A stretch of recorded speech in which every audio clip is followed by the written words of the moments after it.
Today we're going to talk about a problem that isn't usually discussed at the holiday table, but one that I know torments a great many people.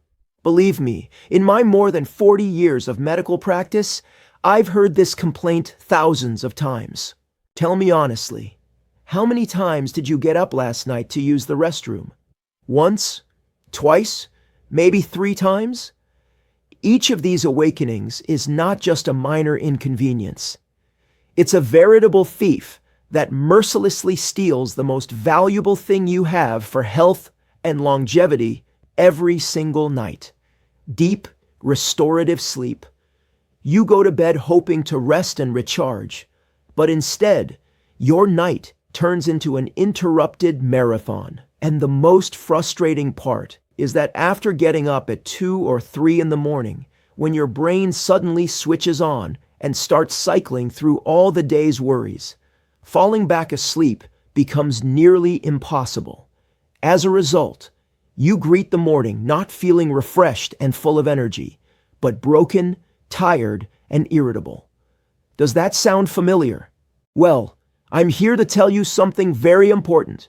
Stop thinking of this as an inevitable part of aging. Stop putting up with your nights being torn to shreds. I want to share with you not just hope, but a concrete, scientifically backed plan that has helped hundreds of my patients reclaim their right to a full, uninterrupted night's sleep, from dusk till dawn. And we'll start with an amazing, yet ridiculously simple and accessible remedy that nature itself has put in our hands.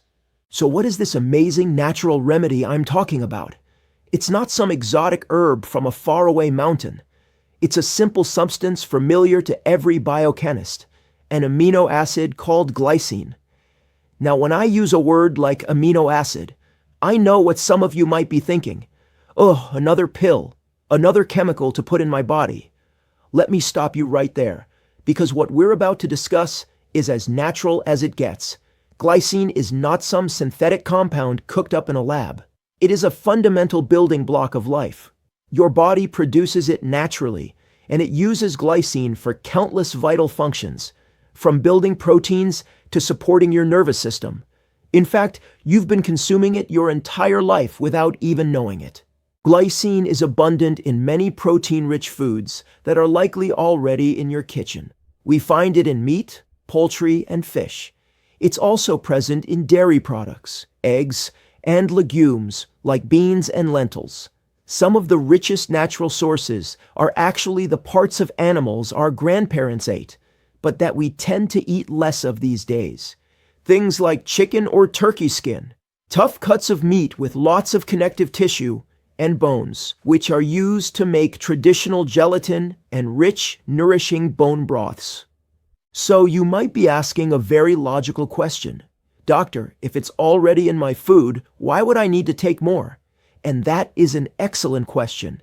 The answer, especially for those of us over 60, has 2 main parts. First, our modern diets have changed. We tend to favor lean, muscle meats like boneless, skinless chicken breasts and tender steaks. We've largely gotten away from the nose-to-tail way of eating that provided so much of this wonderful amino acid. And this is crucial. As we get older, our body's own internal production of glycine can begin to decline, and our digestive system isn't always as efficient at extracting all the nutrients from the food we eat.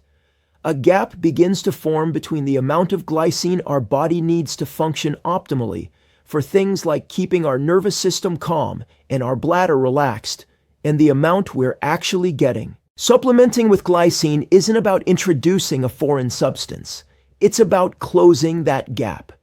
It's simply topping up your body's reserves with a concentrated dose of the very same material it already knows and uses. And this is where the science gets exciting. There are serious clinical studies on humans, not lab rats, that have proven that giving the body this extra glycine specifically helps to reduce the number of nighttime awakenings. But we won't stop there. I'm going to give you a complete strategy. We'll talk about other helpers and simple evening rituals that, when combined, will give you back your precious hours of uninterrupted rest. This is your chance to stop being a hostage to your own bladder and start truly sleeping through the night again. Before we dive into the details, I want to tell you a story. It's the story of one of my patients. Let's call her Helen. She was 68 years old, a retired nurse, a very caring and pleasant woman, but she was completely exhausted. "Doctor," she told me during her appointment, almost in tears, "I can't go on like this anymore. I go to bed at 10 and at 1 in the morning. It's like an alarm clock. Then again at 3. Sometimes again at 5. I've forgotten what it's like to sleep for even 4 hours straight. During the day, my head feels like lead. I have no energy for my grandkids, and everything just falls out of my hands." Her situation was classic. The endless nightly trips to the bathroom had robbed her not only of sleep, but also of her joy for life. When I first mentioned glycine to her, she waved her hand skeptically. "Oh, doctor, I've tried everything. Herbs, teas, pills. Is some powder really going to help?" But there was such fatigue in her eyes that she was willing to grasp at any straw. I advised her to take 3 grams of glycine an hour before bed, simply dissolved in a small amount of water. For the first 2 nights, she said, nothing special happened. She was already starting to lose hope, but decided to continue since she had started. And then, on the 4th night, something happened that she called a miracle. She woke up feeling rested. She looked at the clock. It was 4:30 in the morning. For the first time in many years, she had slept for almost 6 hours without interruption. For her, it was a real victory. By the end of the 2nd week of taking it, Helen called me herself, and her voice was ringing with happiness. "Doctor, I'm sleeping.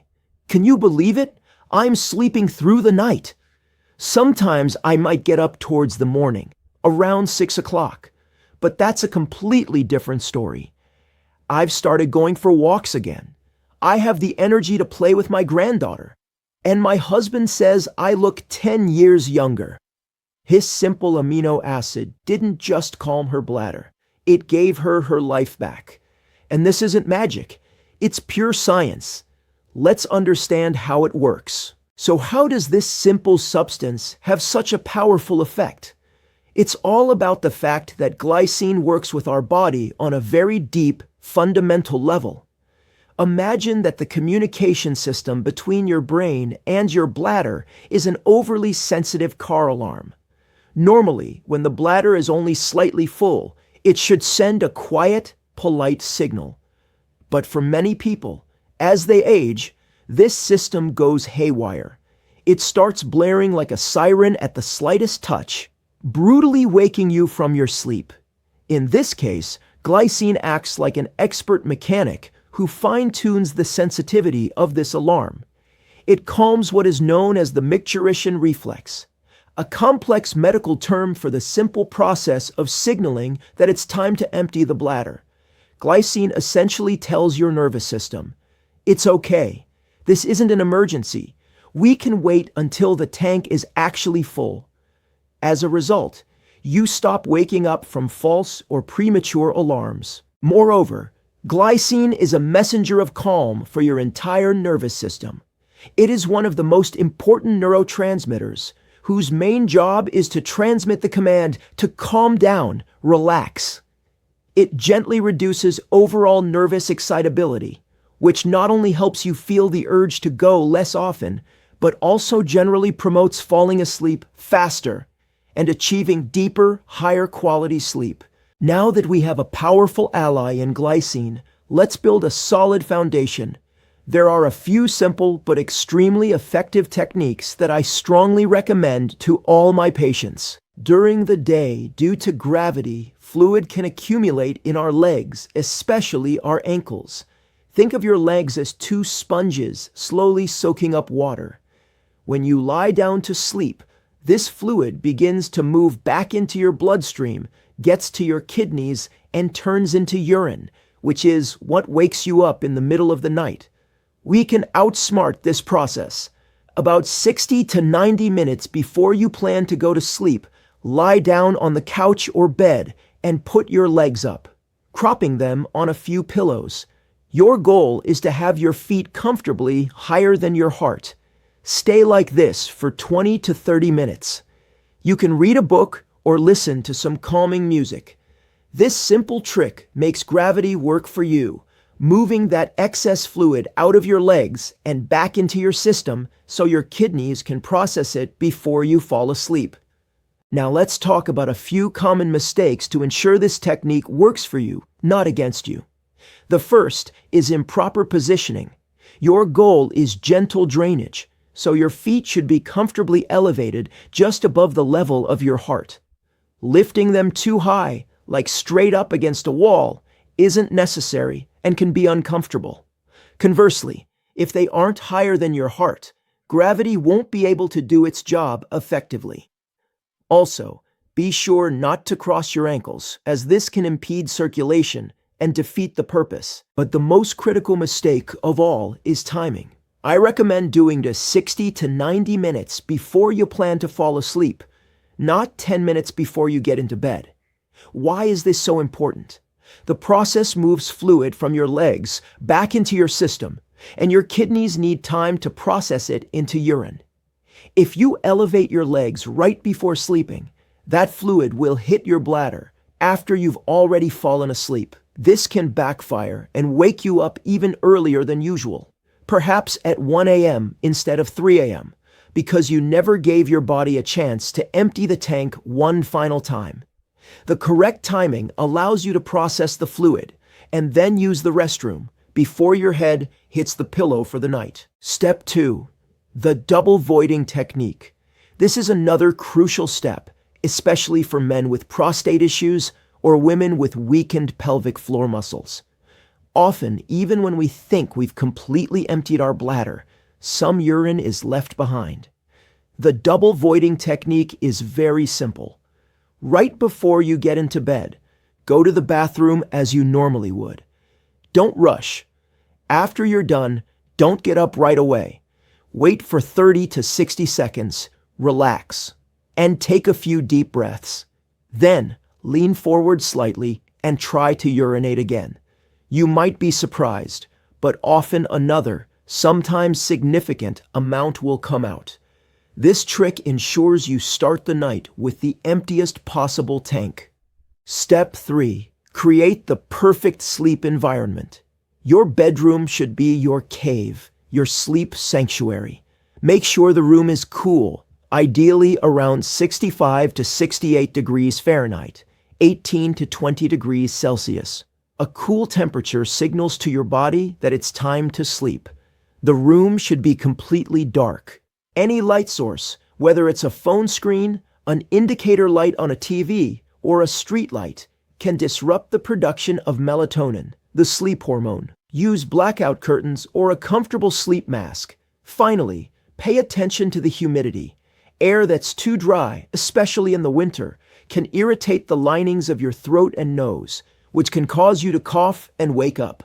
A simple humidifier can work wonders.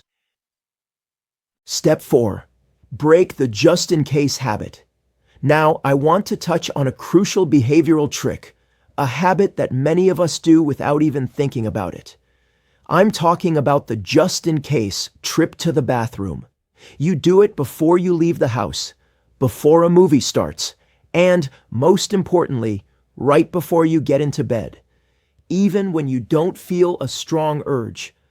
While it seems like a smart preventative measure, you are actually training your bladder to be anxious. Think of your bladder as a muscular reservoir. It is designed to stretch and hold a significant amount of fluid. When you constantly empty it at the first tiny signal, or with no signal at all, you're teaching it that it only needs to hold a small volume. Over time, its functional capacity shrinks. The nerves become hypersensitive, sending urgent, "I'm full" signals to your brain when the bladder is in fact nowhere near full. The solution is to start retraining your bladder during the day. When you feel the very first mild urge to go, don't run to the restroom immediately. Wait for 5 to 10 minutes. Distract yourself. More often than not, the urge will pass. Only go when the signal is clear and sustained. By teaching your bladder to hold more during your waking hours, you are setting it up for success to do the same when you are asleep. This simple daytime discipline has a profound effect on the night. And here I want to tell you another story. Not long ago, a patient named Michael came to see me. He was 65 years old, a retired civil engineer, a systematic man, used to trusting facts and logic. He was skeptical of all sorts of powders, but he was tormented by nighttime awakenings, consistently 2 or 3 times a night. I told him about these 3 simple steps: elevating his legs, double voiding, and preparing his bedroom. He listened carefully and said, "All right, doctor, that sounds logical. I'll give it a try." Exactly 1 week passed, and the phone rang. It was Michael, and his voice was full of genuine delight. "Doctor, this is some kind of magic. I've been doing what you said all week, and last night, I went to bed at 11 and woke up at 6 in the morning. Only once. I'd already forgotten what that feels like." For him, a man accustomed to having everything in its proper place, such a quick and tangible result from simple physical actions was a real revelation. A month later, he called again. "Doctor, I just have to thank you one more time. I'm still doing everything, and I don't wake up at night anymore, at all. I sleep until the morning. I don't even remember the last time I got up in the middle of the night. Thank you so much. You've given me my normal life back." This story is the best proof that sometimes the simplest, non-medicinal methods can yield the most powerful results. Once you've mastered these basic rituals, you can add a few more touches for maximum effect. Magnesium, but be smart about it. Magnesium is a wonderful supplement for relaxation. However, a large dose taken all at once can actually stimulate your kidneys. Instead of taking your whole dose, for example, 400 milligrams, right before bed, I advise my clients to split it. Take 200 milligrams with dinner, and the other 200 milligrams an hour before bed with the glycine. The right way to hydrate. This is a golden rule. Get into the habit of drinking most of your daily water in the first half of the day. After 5 or 6 p.m., you should sharply cut back on fluids. Drink in small sips, only enough to quench your thirst. Carbohydrates at dinner. This might sound counterintuitive, but a small portion of complex carbohydrates like buckwheat, quinoa, or sweet potato 3 hours before bed can be very helpful. Carbohydrates stimulate the release of insulin, and insulin, in turn, helps the body hold on to sodium and water. A low insulin level, on the other hand, can act like a diuretic. I sincerely hope that these detailed recommendations will help you and your loved ones get back what is rightfully yours: a peaceful, deep, and uninterrupted night's sleep. It is absolutely achievable. Start small, be consistent, and you will definitely see the results. If this video was helpful for you and you learned something new, please give it a like and subscribe to my channel so you don't miss other important health tips. And most importantly, share this video with those for whom it might be important. It's possible that right now, one of your relatives or friends is suffering from the same problem in silence, and this information could be a real lifesaver for them. Be healthy and sleep well. Many seniors have been already benefited from this video. Click to see what you've been missing.